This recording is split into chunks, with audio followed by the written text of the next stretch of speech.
Hallelujah. सभी को मेरी ओर से जय मसीह की यीशु से।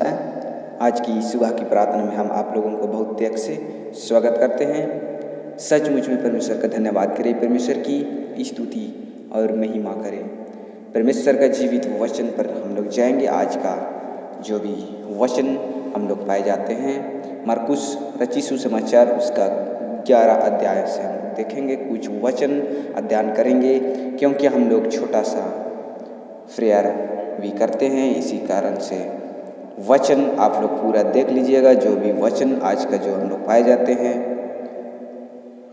मरकुस रचित सुसमाचार उसका 11 अध्याय 1 वचन से लेके 11 अध्याय तक 11 पाद संख्या तक हम लोग नहीं सुना पाएंगे, क्योंकि वचन ज़्यादा लंबा होने के कारण आप उन्हें देख लीजिएगा।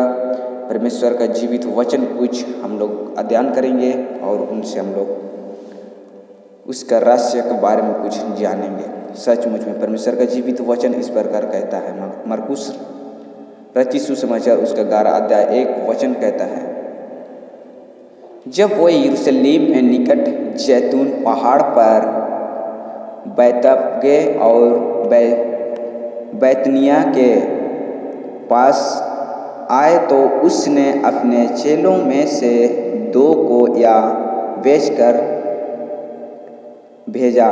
कहकर भेजा, सामने के गांव में जाओ और उसमें पहुंचते ही एक गदही का बच्चा जिस पर कभी कोई नहीं चढ़ा बंधा हुआ तुम्हें मिलेगा, उसे खोल लाओ। यदि तुमसे कोई पूछे या क्यों करते हो तो कहा, प्रभु को इसका प्रयोजन है और वह शीघ्र उसे यहाँ भेज देगा।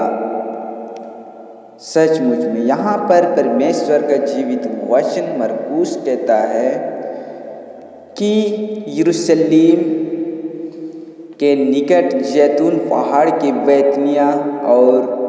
बैतनिया के पास आए तो उसके चेले में से 2 को कहकर भेजा। प्रभु यीशु यहाँ पर एक गांव का नाम से भविष्यवाणी करता है, जो कि यहाँ पर प्रभु यीशु उस गांव में, जिस गांव में गधा का बच्चा है, उस गांव में अपने 2 चेलों को भविष्यवाणी करके बताता है कि उस गांव में चले जाओ और वहाँ एक गधा का बच्चा मिलेगा जिसमें कोई नहीं चढ़ा हुआ, कोई भी नहीं बैठा हुआ।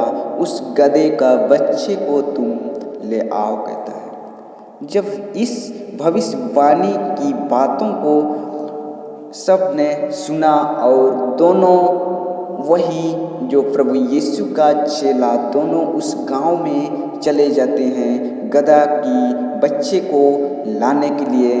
तो प्रभु यीशु कहता है, तो प्रभु को यदि तुम में से कोई पूछे तो कहना कि क्या करते हो कर, यदि कोई बात तुझे करे तो कोई कहे तो तुम क्या कर रहे हो, कहेगा तो तुम कहना कि प्रभु की आवश्यकता है, इनकी प्रयोजना है, प्रभु उन्हें यहाँ शीघ्र ही उसे यहाँ भेज देना कहा है।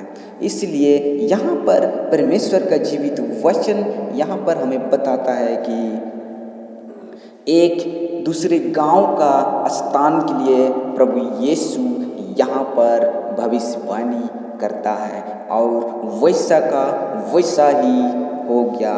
और वैसा जैसा उन दोनों जो यीशु मसीह का चेले दोनों उस गांव में गया तो एक गधा के बच्चे बंधा हुआ, कुट्ठा लगा हुआ उसमें उस गांव में पाया गया। सचमुच में परमेश्वर का जो जीवित वचन हमें यह बात बताता है, बंधा हुआ बच्चा जो गधा का बच्चा को फिर से यहाँ लेके आया और परमेश्वर का पुत्र यीशु मसीह उस गधे के द्वारा यरूशलेम में प्रवेश करता है, विजय होके प्रवेश करता है।